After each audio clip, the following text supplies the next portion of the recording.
కష్టాలెన్నో ఓర్చి పండించిన పసిడి పంటలకే విలువే లేక ఓడిన ఓ రైతన్నా క్షమించు.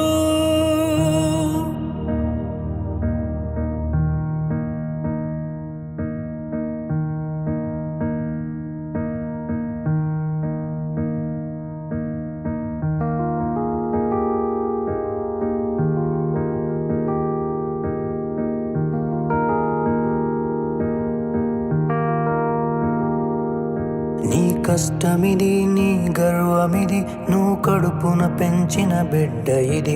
నీ గెలుపు ఇది, ప్రతి తలపు ఇది, నువ్వు పుడమితో చేసిన చెలిమీది. వ్యవసాయమనే నీ సాయముతో పులకరించిన నేల ఇది. మరి అందరి ఆకలి తీర్చిన చేతిని నోటికి నడిపే దారి అది.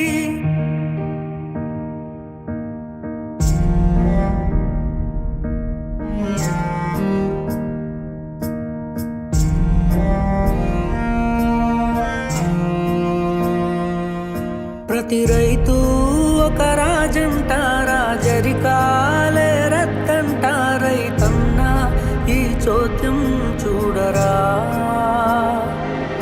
ప్రతిరోజు ఒక వార్తను వై కనిపిస్తావు పార్థివమై. రైతన్నా ఏ రాజ్యం నీదిరా.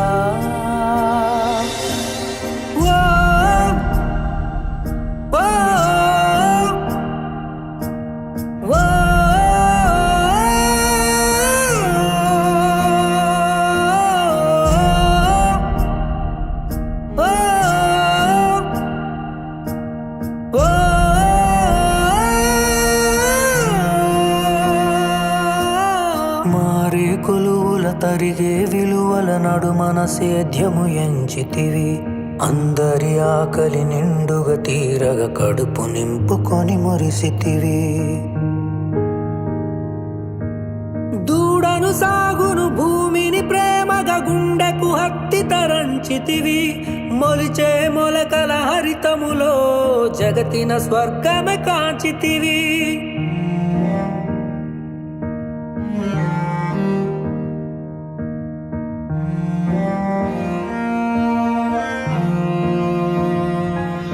ప్రతి రైతు ఒక రాజంట, రాజరికాలే రద్దంట. రైతన్నా ఈ చోద్యం చూడరా.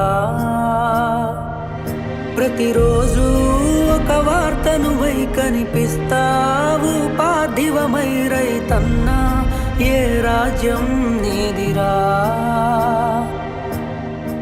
తిని ఆస్తిగా చినుకొని అతిథిగా పశువుని పరువుగా తలిచితివి. ప్రతి పసిరిక పురుడుకి పండగల నీ ఇంటిని గడపని అలికితివి.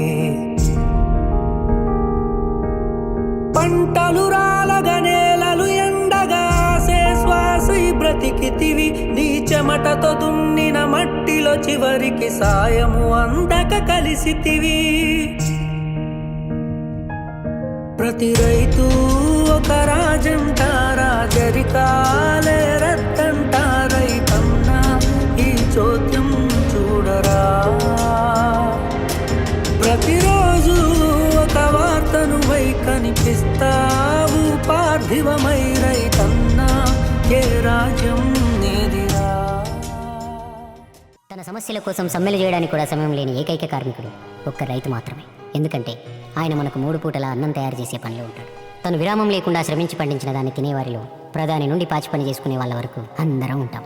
కానీ ఏ ఒక్కరం కూడా రైతు గురించి ఆలోచించం. పెద్ద పెద్ద షాపింగ్ మాల్స్లో అందమైన ప్యాకింగ్లో టాక్స్లు జీఎస్టీలు కట్టి కొనేవాళ్ళం. అది స్వయంగా పండించిన రైతు రోడ్డు మీద అమ్ముతుంటే బేరాలాడేవాళ్ళం. రైతు గురించి ఏం ఆలోచించగలుగుతాం? మహా అంటే ఇలా పాటలు పాడతాం, ఎవడైనా పాడుతుంటే వింటాం.